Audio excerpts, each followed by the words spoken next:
Selamat pagi. Ya, betul. Kemarin memang Mbak Inara ya. Jadi kita lihat bahwa dia meminta hak hukumnya ya yang berkaitan dengan hak asuh anak, karena hampir beberapa bulan ini beliau tidak bisa komunikasi dengan anaknya, tidak bisa bertemu dengan anaknya. Jadi ini langkah yang tepat yang diambil oleh Mbak Inara untuk meminta perlindungan kepada Komnas Perlindungan Anak. Karena siogianya kita tahu bahwa menurut putusan pengadilan yang beliau pegang saat ini, bahwa hak asuh itu ada di tangan beliau sebagai seorang ibu. Jadi tidak ada alasan kepada mantan suaminya Mbak Inara untuk tidak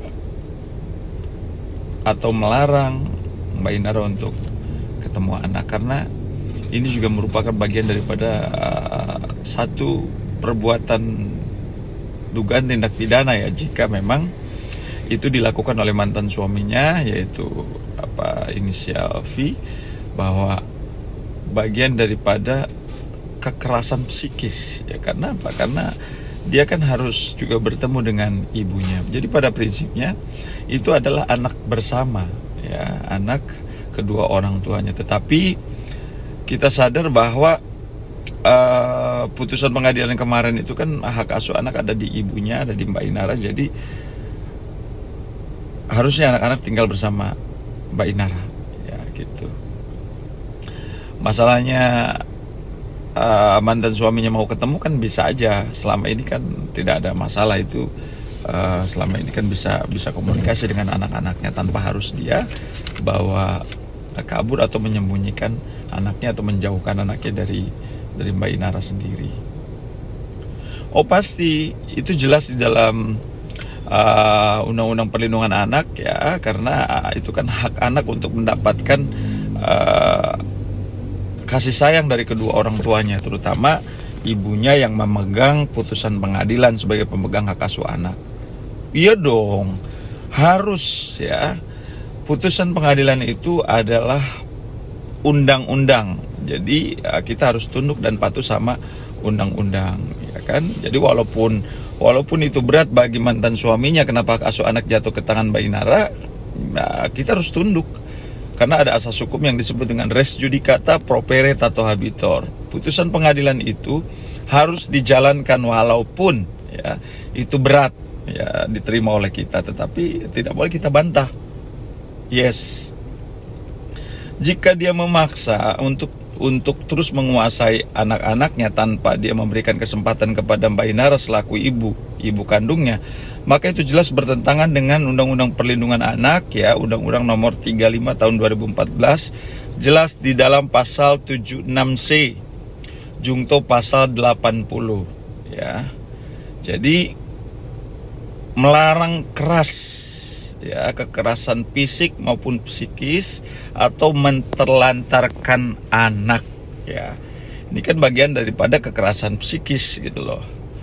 Karena anak kan harus ketemu dengan ibunya, apalagi seorang ibu yang biasa melahirkan, merawat, ya kan pasti anak-anak kangen lah ya, gitu. Yes, sanksi pidananya jika memang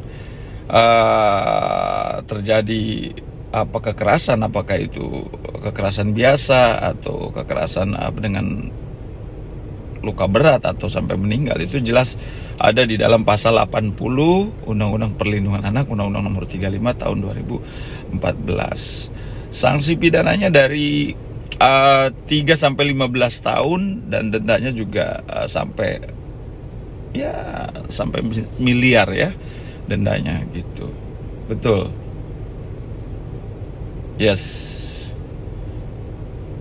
Ya harapannya adalah jadilah orang tua yang bijak supaya anak ini kan sama-sama dibesarkan oleh kedua orang tuanya. Jangan egois lah. Jangan egois, karena jelas bahwa anak itu adalah anugerah yang harus kita jaga, yang harus kita rawat dan harus kita lindungi secara bersama. Ya betul apa yang disampaikan sama Komnas Perlindungan Anak kemarin gitu loh, bahwa kegagalan kita di dalam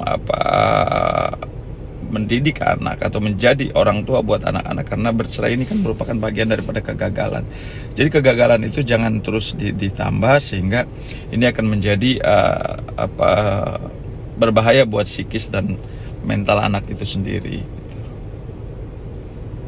Saran saya tetaplah menjadi orang tua yang bijak, yang baik, walaupun mereka tidak bersatu lagi menjadi pasangan suami istri, tetapi kan bisa membesarkan anak. Tujuannya adalah bagaimana kebahagiaan anak bisa diterima, anak-anak bisa menjadi sukses, pintar, cerdas, kesehatannya juga terjaga dengan support dan kasih sayang dari orang tua walaupun sudah tidak bersatu lagi. Oke, thank you so much.